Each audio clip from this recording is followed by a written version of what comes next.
नमस्कार। Story line में आप सभी का स्वागत है।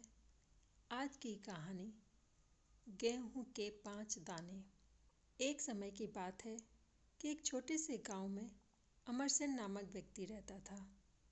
अमरसेन बड़ा होशियार था। उसके 4 पुत्र थे जिनके विवाह हो चुके थे और सब अपना जीवन जैसे तैसे निर्वाह कर रहे थे। परंतु समय के साथ साथ अब अमरसेन वृद्ध हो चला था। पत्नी के स्वर्गवास के बाद उसने सोचा कि अब तक के धन और बची हुई संपत्ति का उत्तराधिकारी किसे बनाया जाए। ये निर्णय लेने के लिए उसने चारों बेटों को उनकी पत्नियों के साथ बुलाया और एक एक करके गेहूं के 5 दाने दिए और कहा कि मैं तीरथ पर जा रहा हूँ और 4 साल बाद लौटूंगा, और जो भी इन दानों को सही हिफाजत करके मुझे लौटाएगा, तिजोरी की चाबियां और मेरी सारी संपत्ति उसे ही मिलेगी। इतना कहकर अमरसेन वहां से चले गए। पहले बहू बेटे ने सोचा, बुढ़ा तो सटिया गया है, 4 साल तक कौन याद रखता है। हम तो बड़े हैं तो धन पर पहला हक हमारा ही है। ऐसा सोचकर उन्होंने गेहूं के दाने फेंक दिए। दूसरे ने सोचा कि संभावना तो मुश्किल है, यदि हम इन्हें खा लें तो शायद उनको अच्छा लगे और लौटने के बाद हमें आशीर्वाद दें और कहें कि तुम्हारा मंगल इसी में छुपा था और सारी संपत्ति हमारी हो जाएगी।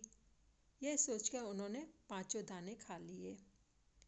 तीसरे ने सोचा, हम रोज पूजा पाठ तो करते ही हैं और अपने मंदिर में जैसे ठाकुर जी को संभालते हैं वैसे ही ये गेहूं के 5 दाने संभाल लें और आने के बाद उनको लौटा देंगे। चौथे बहू बेटे ने समझदारी से सोचा और 5 दानों को एक एक करके जमीन में बो दिया और देखते देखते वे पौधे बड़े हो गए और उसमें गेहूं उग आए।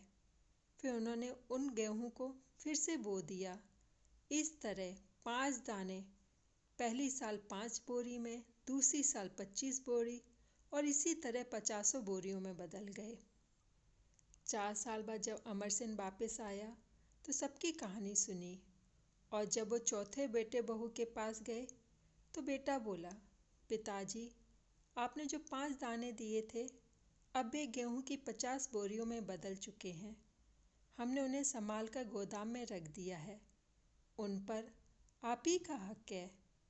यह देख अमरसेन ने फौरन तिजोरियों की चाबियां सबसे छोटे बहू बेटे को सौंप दी और कहा, तुम ही लोग मेरी संपत्ति के असली हकदार हो। यह कहानी हमें ये सिखाती है कि मिली हुई जिम्मेदारी को अच्छी तरह से निभाना चाहिए और मौजूद संसाधनों, चाहे वो कितने ही कम क्यों ना हो, उनका सही उपयोग करना चाहिए।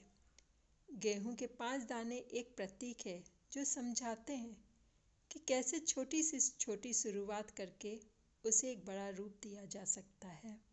धन्यवाद।